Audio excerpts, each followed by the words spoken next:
I had the tow truck to bring me here this morning. I was at 5 people in front of me. Sat here, my vehicle was like almost on empty, no charge. We got people sitting in line right now who actually, their charge, the EV is actually disabled because they can't even make it pull up to the machine.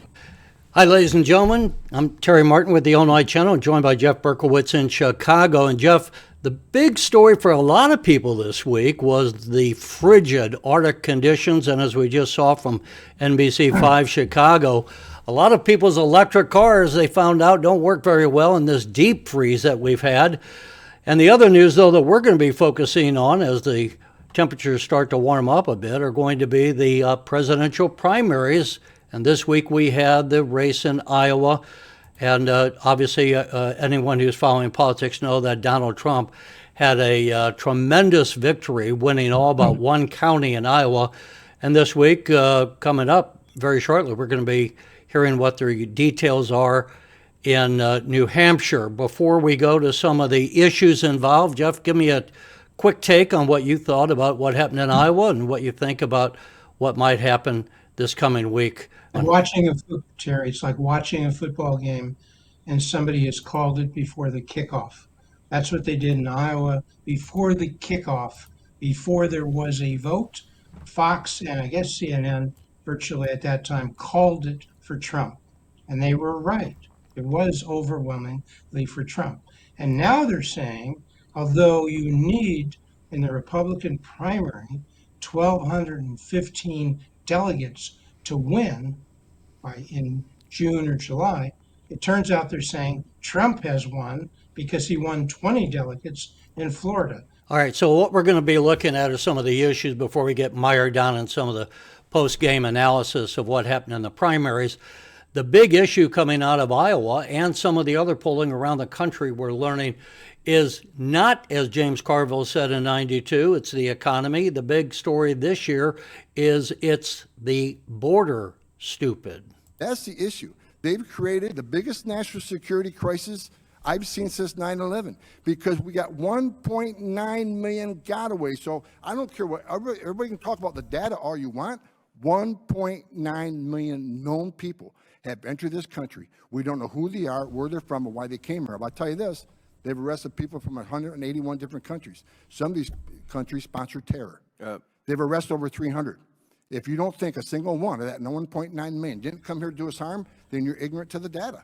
And folks, that was Tom Homan. He's the former head of Immigration and Border Security, and he was talking today before the House Oversight Committee. And Jeff, as we heard, 1.9 million gotaways, something like 8 million people have come in since Joe Biden had opened up the border. Interestingly, the administration doesn't admit the border's open. And that's going to be, as we said, one of the major issues so far in the presidential race. We'll see if that remains the main issue, but seems to be on everyone's mind and for good reasons. Well, 8 million people coming in with a great many of them unvetted and having 1.2 million gotaways. You don't know a thing about them. You didn't even encounter them. You didn't even get their name, okay? Nobody's talking about that. We had Brett Baer interview the campaign manager, I think, for Biden or something, okay? Fox or whatever his name was. And he never mentioned, hey, what do you think, folks, about 8 million coming in here, or 6 million, 7 million illegal immigrants, basically unvetted in the last 3 years? Never asked him that, never.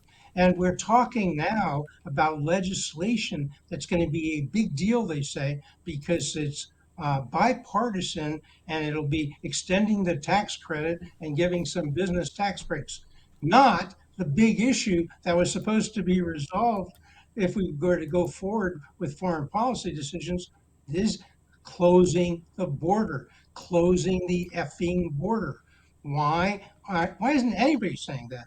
We have Trump running against Haley and DeSantis. Would one of those three people say what I just said? Really? Nobody's saying that? What the F is going on here, Terry?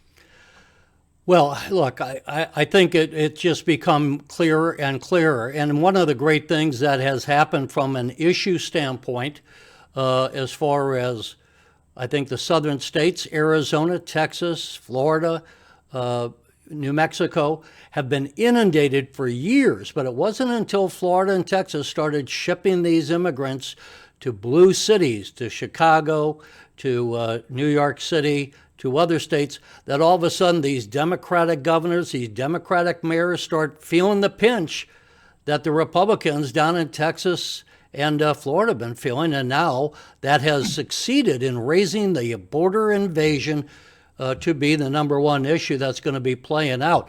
And so then the issue is, Jeff, we look at the Biden policies that opened it up. We see the Biden policies. And by the way, as you and I record this on the 17th, we may have a government shutdown coming up in 2 days on Friday if they don't pass in Congress an extension of government funding. And the holdup is what? The border. The border. Biden does not want to give the Republicans any solace on that issue. Excuse me, if you had been talking on CNN in the last 30 seconds and you said the word border invasion by illegal immigrants, guess what? Jake Tapper, he would have cut you off. That's what he did to Trump when he was speaking last night, making his victory speech, when he said a word about border invasion. What did Jake Tapper do at CNN? He just cut the effing thing off. No more Trump. We don't get to listen to Well, it. at CNN, he was talking Jake over Tapper. him. Yeah, he was talking over him. No, he just cut it off completely. Well, and He said- MSNBC didn't carry Trump's victory speech at all. You know, because they've decided a priori before Trump says word one, he's lying, and therefore you don't get to decide if you're an MSNBC listener or voter. If you're a CNN listener or voter, Tapper decides for you. Jake Tapper, okay? And really, he's the best. He's the best at CNN, and he cuts off the former president of the United States, running basically as an incumbent, running again, almost unprecedented since Cleveland. And Jake Tapper cuts him off. People don't get to make their own decision whether he's lying or not. Tapper's decided. Jeff, here's another thing you're not going to hear a whole lot about from MSNBC or CNN, and that's the corruption going on in the Biden administration, the corruption in the Biden family. Let's listen to Fox 11 out of L.A. Details Hunter Biden now facing 3 felonies and 6 misdemeanors. And that is in addition to the federal firearms charges he's facing in Delaware. All of this now playing out against, of course, the backdrop of the looming 2024 election. Hunter Biden problems, and that's just part of the story. The other story is whether or not Joe Biden himself has been receiving payoffs from China and the whole Biden family. And that's another issue that has been coming up this week and just recently, as the House has taken up whether or not they should hold Hunter Biden in contempt of Congress for not testifying. That's an ongoing story. The Republicans are losing the battle because they're not messaging correctly. You just said the key point. The key point is not Biden's tax charges and his gun charges. The key point is the Biden family receiving money, which is the bribe to Joe Biden for what he was doing as vice president. And so when Tamon Bradley at the local station here, WGN, just says in a sentence, well, he just says, there's no evidence of Joe Biden doing anything wrong in their opening impeachment investigation. Well, Tamon, who I really respect and is a good journalist for a long time before he became an anchor, just take a look. Is it typical? Is it normal? Is it appropriate that the Biden family would get $10 million or so from foreign nationals, from Chinese entities when Biden was the vice president? Is that nothing wrong? Is it too late because it was when he was vice president? Did it happen with Ukraine? What does he mean nothing's been shown? I don't know. Maybe he'll come on this show and we can ask Tamon Bradley, WGN. What does he mean when he says there's been no showing of anything wrong? I'll ask you, Terry Martin. Has there been any showing that Joe Biden did anything wrong when he was vice president or currently as president? The answer is yes, Jeff. There's a lot of evidence, frankly, that has been uncovered. And James Comer with the House Oversight, as well as What's the core of it? What's the core? Just get 30 seconds. What did Biden do wrong? What did he do wrong? Well, the core of it is that the House Oversight Committee has seen that the Biden set up 20 LLCs, even though they are not in business. The Biden family has no businesses. They set up 20 LLCs, and they can track the money that came from China to Hunter Biden, and they track the disbursement of those funds to James Biden, the president's brother, and then from that money going over to Joe Biden himself.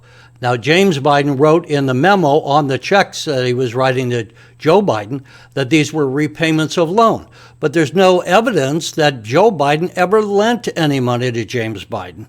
So when people say there's no evidence, there is that evidence. There's also testimony by Tony Bobulinski to support this. And all of that, to remain on the big picture here, all of it, evidence is supporting the argument that the Bidens, including Joe Biden, were taking money from adversaries, China, Russia, Ukraine. Well, shouldn't... So corruption, Jeff, going back to our overall discussion here of the presidential race, and not just to focus on the primary schedule, although we may look at that, but the big focus here is the issues of the border, the issues of Joe Biden corruption. All of these are playing a part in this election, and now the people are waking up, and I think starting to really have these issues on their mind front and center. So, and succinctly, 8 million illegals coming into the country, virtually unvetted under Biden in his first 3 years or so. We'll see what happens in the fourth year. We're now at a pace of 3.5 million illegals coming in per year. So over the next 4 years, if Biden's reelected, that would be 14 million illegals. 14 and 8, 22 million. Does that change the character of the country? Does it put it at risk? Shouldn't that have been said just as succinctly as you and I have just said it by Nikki Haley, by Donald Trump, by Ron DeSantis? And shouldn't it be said now? Shouldn't it have been said in Iowa? Shouldn't it be said in New Hampshire? Shouldn't it be said as they go to South Carolina? These are the issues. Shouldn't they be talking about inflation? Who caused it? And is it over now because it went down from 7% to 3%? Is it over? Really? Not an issue? Biden won't do that again? Should the issue of succinctly, does it matter if Russia takes over Ukraine? Part of it or a whole of it? Does it matter if Iran sort of causes through Hamas a major conflict in the Middle East involving Israel? The attack on the Israelis from Palestinian, this is splintering the Democratic Party in many ways. And we just had today a major Democratic funder, Bill Ackman, who's a hedge fund manager, billionaire hedge fund manager. He's not only pulled money out of Harvard because of what was going on, but increasingly some of these big donors are holding back on giving money to the Bidens, and members of the civil service not wanting to work, protesting Joe Biden's policies on supporting Israel in the light of the October 7th attack. I find that amazing. But this is going to be, I think, undercutting Joe Biden's candidacy for president. It's one thing after another. It's the corruption, the border, and now the Palestinian issue, too. The Biden administration, foreign policy is controlled to a large extent by one great fear. They do not want to offend Iran, and as they say it, risk escalating the matters and the conflict with Iran that we're already in. So Iran, through its surrogates and now through itself, can do whatever the hell it wants. It can close the seas, the main transit, commercial transit coming up through the Suez Canal. It can do that. You can have the Houthis. The Houthis. Who the hell are the Houthis? Push around the United States, okay? And we will not attack the Houthis. We'll knock down their drones. We'll knock down their missiles. But my God, Joe Biden and his administration will not attack or harm the Houthis. People are saying, well, Jeff, where the hell are the Houthis? Are they in Yemen? Yeah. Are they running Yemen? Not quite. what the hell is going on here? And Trump is not saying this. And DeSantis is not saying this. And Haley is not saying this. Terry, do you and I have to run for president to get this said? Can we rely on these three people? I mean, what the hell is going on here, Terry? I find it shocking, everything we're saying. I mean, it's one of the things other people have said. You hear them say that the world's been turned upside down. It has. I mean, when a Democratic Party doesn't stand by Israel, when Israel, the Israeli civilians were brutally attacked and murdered, and we have people now not standing, wanting to stand with Israel, I find this incredible. When we have record numbers of border crossings and the impact that's having on our hospital systems, on our education systems, on our law enforcement systems, not to mention the national security, as we heard when Tom Homan is saying, 1.9 million illegals, many of those coming from countries that foster terrorism. My God, I mean, and then when we started off, we got, let me just bring it back to where we started for a second. When we see that we have both at the Illinois and nationally, the green energy people, the Democratic Party at the federal level, pushing all of this anti-fossil fuels and pushing electric cars. And what do we see? When the deep cold comes, electric cars quit working. And by the way, Jeff, I see you didn't freeze to death this past week, and I suspect you would think natural gas, which for all those who don't know is a fossil fuel. Fossil fuels have kept millions of Americans alive this past week who would have frozen to death in their homes if it wasn't for fossil fuels. And yet we have this administration pushing a war on fossil fuels since day one that they came in when they canceled the Keystone Pipeline, and they've gone on from there. So I think the American people, in my estimation, are like, all right, we've taken the flavor of the Biden administration, and we don't like it. Well, and just one question, because these 8 million illegals, really, I'm sorry if that offends, but they were illegal, and more importantly, virtually completely unvetted have come across our border. 2 million gotaways. Do people think there are terrorism threats in the country now as a result? Could we even fix it by deporting these people if we wanted to? Not because they're sort of bad people, not because they're rapists and they're murderers, but because we haven't checked them. And we shouldn't have 8 million people in this country who are virtually unvetted. And certainly 2 million, if they're gotaways, they couldn't have been vetted by definition. And nobody's asked the question, why did Biden do this? This was his policy. He knew this would happen. And why did the Homeland Secretary do this? Because the Democratic Party has apparently decided this is the way to victory. If we allow these 8 million people to come in, they will most likely at some point, be voting for Democrats. And they would hope sooner rather than later. If somebody's got a better answer for why that was the intentional policy, write in and tell Terry and me. And I haven't heard that question asked, let alone answered. And I think that's the only answer. And that's why they want 14 million more, because even if you get a fraction of those 22 million to vote, a relatively small fraction, that can be, as we've seen, the margin of victory. Well, 10,000, 30,000, 50,000 are the margin of victory in the battleground states in 2016 for Trump and 2020 for Biden. And we'll see what happens in 2024. Why aren't they talking about that?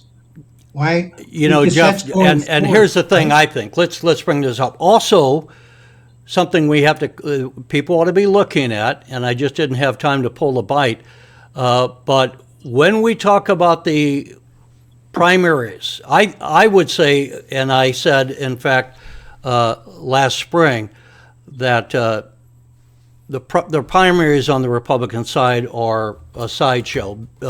Maybe it's a Nikki Haley and Ron DeSantis can, put on their show as far as being vice president. I think it's over. I think primaries are over for the Republicans. The game is actually over. We can do the dance about New Hampshire and the rest. Trump's going to be the nominee, barring some medical condition that would keep him from being there. I'm still not so sure that Joe Biden will be. I think for everything that we have said, the corruption and all the rest with the border, that Joe Biden is not necessarily going to be the nominee. And by the way, let me just play a quick clip. Jeff, you and I were talking last June about this. And here's a quick clip of just what I had to say at the time as far as my thoughts on Joe Biden being the nominee. As our viewers will know, last time we got together, I said, I don't believe Joe Biden will be the Democratic nominee. You know, I don't think Joe Biden, I didn't think he was going to be the nominee. I'm surprised there hasn't been a stronger opposition to him. But the thing I wanted to bring up is besides Bobby Kennedy Bobby Kennedy Jr. running as a third party, we could now have Joe Manchin also getting in the race. And I think if that happens, it would probably happen around April, after we have the dust settle on the early part of the Republican nominating process, the primaries. But Joe Manchin could get in, and then all bets are off, because Joe Manchin is probably the most conservative of the Democratic senators. Joe Manchin not running for re-election in West Virginia. So he's another person that could really stir things up. Well, let me just remind folks, it may go the way you say. It may, and most of the pundits, that's the conventional wisdom right now. But just to remind people that it's February 17th. Excuse me, it's January 17th.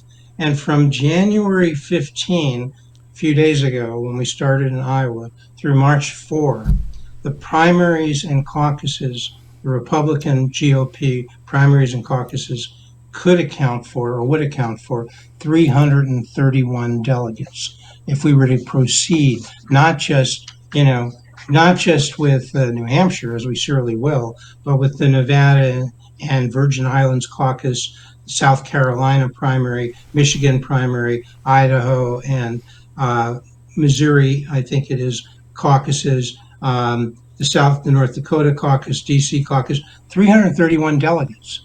Trump has won 20 so far. Now, it may all go that these things maybe they'll all capitulate. Let me go ahead and bring that up for a minute. You can just see the lineup here of some of the primaries that are coming up. March 5 is Super Tuesday. Super Tuesday, you get 874 delegates being decided. That's 15 different primary states and territories.